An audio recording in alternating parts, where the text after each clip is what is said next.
warahmatullahi wabarakatuh. Yang bisa kita rasakan hari ini adalah gerbang utamanya Hagia Sophia.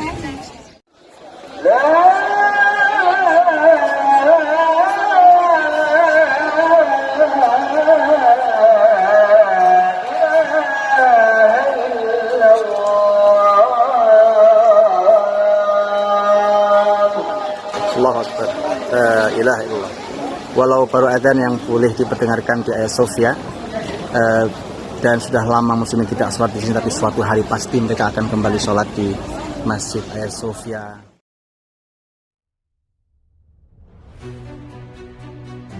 Buna dayanarak çıkardığımız bir Cumhurbaşkanlığı düzenlemesiyle Ayasofya'nın yeniden cami olarak hizmete açılmasını sağladık. Hagia Sophia kembali dibuka sebagai masjid bagi muslimin. Kabar gembira ini hadir di tengah pandemi COVID-19 yang menutup masjid-masjid muslimin di seluruh dunia, yang membatasi muslimin untuk beribadah di dalam tempat ibadah mereka. Masjidil Haram, Masjid Nabawi pun belum leluasa membuka dirinya hingga hari ini. Apalagi Al-Masjidil Aqsa yang masih ada di bawah cengkeraman penjajah Zionis. Kabar gembira itu hadir dari Erdogan, Recep Tayyip Erdogan, yang menandatangani resmi pembukaan Hagia Sophia sebagai masjid. Kabar gembira hadir dari pemimpin Turki itu untuk seluruh muslimin. Jazakumullah atamal jaza ya Erdogan wa man ma'ak.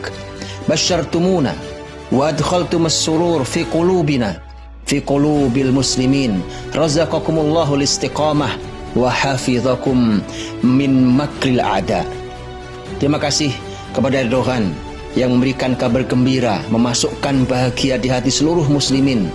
Semoga Allah Subhanahu wa taala memberikan keistiqomahan untuk Anda semuanya, dan semoga Allah Subhanahu wa taala menjaga kalian semua dari makar musuh-musuh Allah Subhanahu wa taala.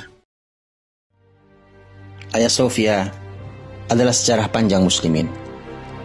Sejak dijanjikan oleh Rasulullah Muhammad SAW bahwa negeri itu, negeri Konstantinopel, dengan gereja terbesarnya Hagia Sophia akan jatuh ke tangan muslimin, baru lebih dari 8 abad setelahnya muslimin mampu sholat di dalamnya. Hari itu adalah hari Selasa, bertepatan dengan waktu asar, tanggal 20 Jumadal Ula 857 Hijriah, atau 29 Mei tahun 1453 Masehi. Selama 481 tahun lamanya, muslimin menikmati Hagia Sophia sebagai masjid. Bukan hanya masjid, tapi ia adalah merupakan pusat ilmu, pusat peradaban, bahkan ibu kota muslimin di muka bumi saat itu di bawah Turki Utsmani. Hingga datanglah Yahudi Zionis, berbajukan sekulerisme, berselendangkan nasionalisme, menutup Hagia Sophia, dan tidak lagi diizinkan muslimin untuk sholat di dalamnya. Mereka ubah menjadi museum. 86 tahun lamanya mereka melakukan kezaliman itu. 86 tahun lamanya muslimin rindu hanya sekedar untuk sholat 1 rakaat di dalamnya. Termasuk saya. Ketika saya hanya bisa mendengarkan azan asar di pelataran dan di dalam Hagia Sophia, tapi tak bisa sujud dan rukuk saya lakukan di dalamnya. Tapi alhamdulillah, Jumat yang lalu, tanggal 10 bulan Juli 2020 atau tanggal 19 Zulqa'dah 1441 Hijriah, telah resmi Hagia Sophia dibuka kembali sebagai masjid bagi muslimin.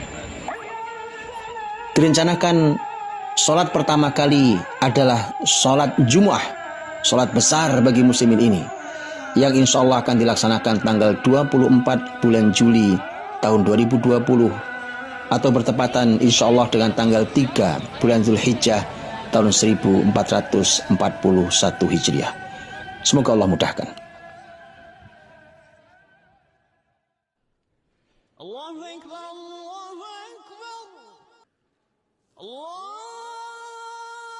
muslimin di Turki menyambut dengan syukur, gembira dengan kabar gembira itu. Seluruh muslimin pun bersyukur atas berita yang membahagiakan ini.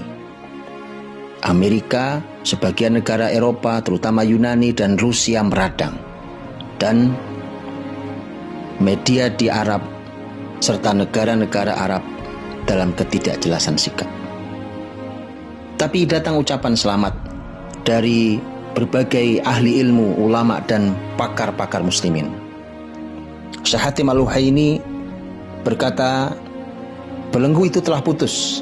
Masjid Hagia Sophia amanah Sultan Muhammad Al-Fatih setelah 86 tahun ditutup. Hari ini muslimin memasukinya dengan wudhu, bukan dengan tiket. Siapa yang tidak bahagia dengan dikumandangkannya azan di dalamnya, hendaknya mengecek kembali dirinya. Ya Allah, muliakan Islam dan muslimin. Dalam tweetnya, Dr. Muhammad Al-Mukhtar Asy-Shinqiti sebagai pakar ilmu politik Islam berkata, tahun lalu seorang wanita menari tarian balet di dalam Masjid Hagia Sophia.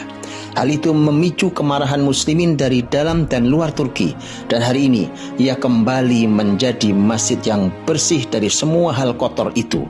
Selamat untuk muslimin seluruh dunia dan bela sungkawa untuk kaum munafik yang menjilat seluruh agama dan memerangi Islam. Ya Rob, kau telah memberikan nikmat, maka tambahi.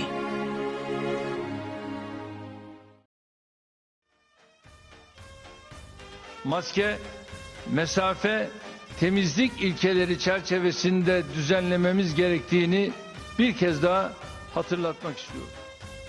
Keberanian yang dilakukan oleh Erdogan dan pemerintahannya hari ini bukanlah sesuatu yang baru. Ia bukan sesuatu tanpa rencana, apalagi tanpa kajian, sebagaimana yang diklaim oleh sebagian orang yang meragukan tentang keputusan yang dibuat oleh Erdogan. Majalah Mujtama' terbitan Kuwait, salah satu majalah terbesar yang bicara tentang dunia Islam, pernah membuat wawancara dengan Erdogan yang saat itu masih berposisi sebagai wali kota Istanbul. Tahun 1994. Catat itu, 26 tahun yang lalu.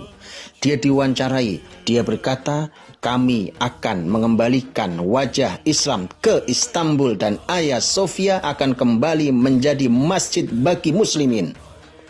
Janji 26 tahun yang lalu. Dan Dr. Muhammad Al-Mukhtar Asy-Shinqiti, pakar politik Islam, berkata, dan hari ini dia telah melakukannya. Begitulah seorang mukmin jika berjanji, dia akan menepati.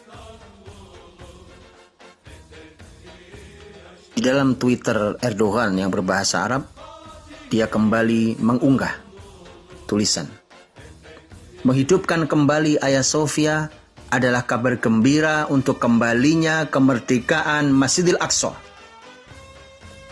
Nampaknya Erdogan kembali berjanji.